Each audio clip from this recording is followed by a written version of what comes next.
Como le decíamos, estamos con Norberto Delfino, quien es vicepresidente de la Cámara de Comercio Exterior de Córdoba, para analizar de manera, digamos así, completo el panorama que se está presentando con el comercio exterior en Argentina y por ende también por Córdoba, porque hay una diferente actitud y diferentes posiciones y diferentes estados en lo que se refiere concretamente a la producción de las empresas.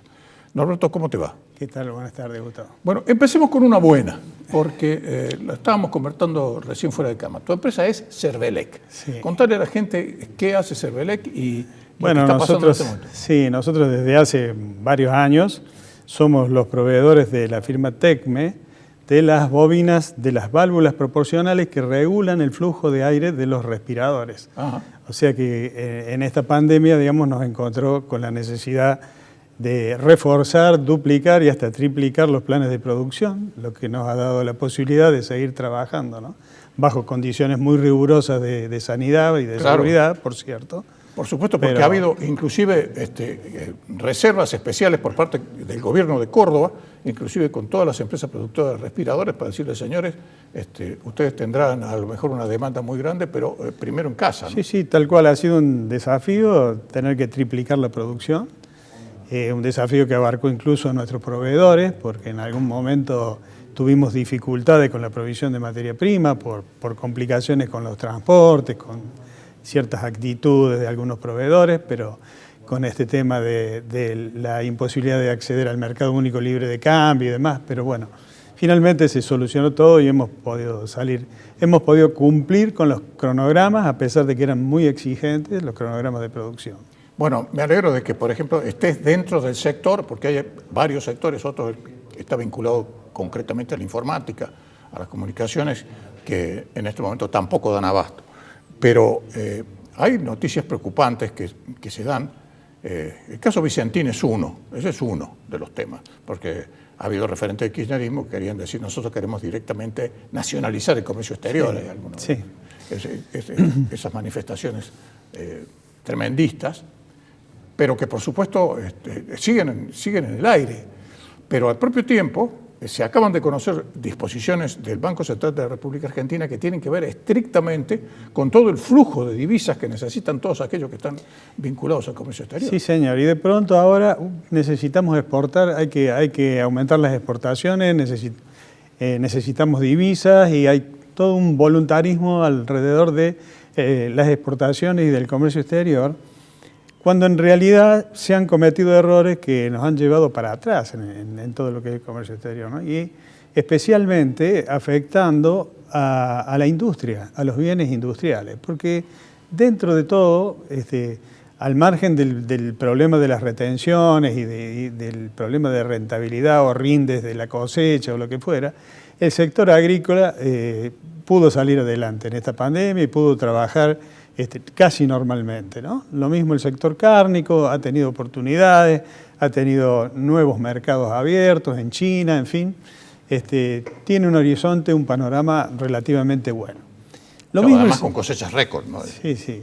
Lo mismo que el sector de servicios, ¿no? El sector de servicios me refiero a todo lo que intangibles, digamos, que se exportan sin pasar por la aduana porque se exportan por internet. Claro, ¿no? seguro. Como son los servicios de ingeniería, de abogacía, de arquitectura, de traducciones, audiovisuales, de animación. O sea, hay un universo de servicios que suman 6.000 millones de dólares anuales de exportaciones y que comprenden 150.000 puestos de trabajo en la Argentina, trabajos en gran parte pagados en dólares, y el 80% de ese trabajo en modalidad teletrabajo. Y ahí nos viene una gran preocupación. Claro, porque quieren regular el teletrabajo. Porque la media sanción que tiene la ley de teletrabajo en diputados nos preocupa muchísimo, porque lamentablemente no se llamaron a asesorar a los que saben del tema. ¿Viste? O sea, las comisiones se reunieron con la CGT. ¿Qué puede saber la CGT del teletrabajo? Absolutamente nada. ¿Viste? O sea, además, se tomó el tema del teletrabajo como si fuera el fruto de la pandemia, como si fuera el resultado de la pandemia. Pero hace rato que se ve desconociendo justamente esta realidad que recién te contaba, que existen empresas muy importantes que emplean miles de trabajadores, existen... Aquí en Córdoba se hacen exportaciones en software de 1.100, 1.200 millones de dólares anuales. Pero además existen muchos cuentapropistas que trabajan para Disney, suponte, ¿no? Entonces un pibe de Córdoba que hace animación junto con otro pibe que está en Estados Unidos, pero con otro que está en Japón. Y entre los tres trabajan en conjunto, ¿no? Así es. Y resulta que la ley quiere establecer que el teletrabajo tiene que ser entre tal hora y tal hora. ¿Cómo haría, por ejemplo? Eso es inconcebible. Bueno, mirá, las anteojeras que tienen algunos, es decir, viejos conceptos que atrasan, pero que no son ni siquiera del año 70. Es decir, son mucho, no son ni siquiera setentistas. Bueno, en el fondo, desconocimiento de la realidad, desconocimiento de cómo funciona realmente esa industria. Y bueno, esperemos que ahora que tiene que pasar por el Senado, seamos consultados justamente los que tenemos algún conocimiento al respecto y podemos aportar algunos datos desde otra óptica que no sean exclusivamente los derechos del trabajador, digamos, ¿no? Pero fíjate vos, vuelvo a un tema que lo mencionaba recién en la conversación que teníamos con Lucas Navarro. Se vuelve a prácticas absolutamente perimidas en el mundo entero, como son los bloqueos a las empresas que trabajan. Y los quieren poner a los responsables de cargas de Mercado Libre dentro del convenio de camioneros. Y resulta que la mayoría de los empleados de Mercado Libre ganan el doble o el triple de lo que gana un camionero. Además, ellos no tienen ningún conflicto. Sí. Es absolutamente al revés. Por eso te estoy diciendo esa anteojera que tienen algunos sectores ultra. Sí, tal porque cual. yo Moyano ni siquiera lo llamaría kirchnerista, porque estaba peleado con los kirchneristas. Él es moyanista, es decir, quiere llevar agua a su molino para seguir siendo el mandamás y el verdadero poder sindical que existe en Argentina, porque ni siquiera en la CGT, aquí el poder sindical en Argentina se llama Moyano. Así que, en definitiva, tratando de tener una visión hacia futuro y con cierto positivismo, Gustavo, digamos, me parece que las oportunidades post-pandemia van a estar alrededor de la agroindustria, digamos, de la producción de la tierra, ¿no? En donde aparentemente hay muchas. Ahí acaba de reunirse un Consejo Agroindustrial, 40 entidades han presentado un plan 2030. Se lo han presentado al gobierno incluso. No, pero el gobierno no cree en planes, ¿no? ¿Sabías eso, no? Diciendo, bueno, nosotros para el 2025 con este plan podemos incrementar en 16.000 millones de dólares las exportaciones. ¿Qué te parece? Y para el 2030 podemos llegar a 100.000 millones de dólares las exportaciones, y abarcando todos los sectores, ¿no? En donde hay muchísimo para hacer. Justamente leía, fíjate, las cámaras forestales de Corrientes dicen... Nosotros tenemos 3 millones de hectáreas implantadas con pino y eucaliptus. Son los mismos 3 millones que teníamos hace 20 años. En ese periodo, Uruguay pasó a tener 12 millones de hectáreas implantadas. No, pero la pastera... Y Brasil, 20 millones de hectáreas. Claro, pero por algo la pastera se fue a Uruguay. En algún momento todos teníamos lo mismo. Bueno, claro. Sí, nosotros por las coimas que les cobraban aquí, dijeron, no, señores, es decir, no estamos dispuestos. Sí, porque además esa inversión es una inversión de largo plazo, hay que esperar que el árbol crezca, o sea, tenés que tener la posibilidad de planificar a futuro, o sea, necesitas un horizonte de certeza, está claro, como en cualquier actividad, ¿no? Pero Corrientes ya podría pasar a 5 millones de hectáreas, por ejemplo, y exportar en este momento que la celulosa está tan demandada, digamos, al margen de la madera que se utiliza fundamentalmente en la construcción, ¿no? Bueno, así como ese sector, por ejemplo, fíjate, hemos estado atravesando un momento de super stock de cerdos. Exacto. Los criadores de cerdos estaban poniéndolos a dieta para que entraran en los galpones porque no le entraban mal los chanchos en los galpones, ¿no? Resulta que Uruguay, en lo que va del año, ha importado el doble de lo que Argentina exporta en cerdo. Y lo tenemos cruzando el río, Gustavo. O sea, señores de Cancillería, teléfono.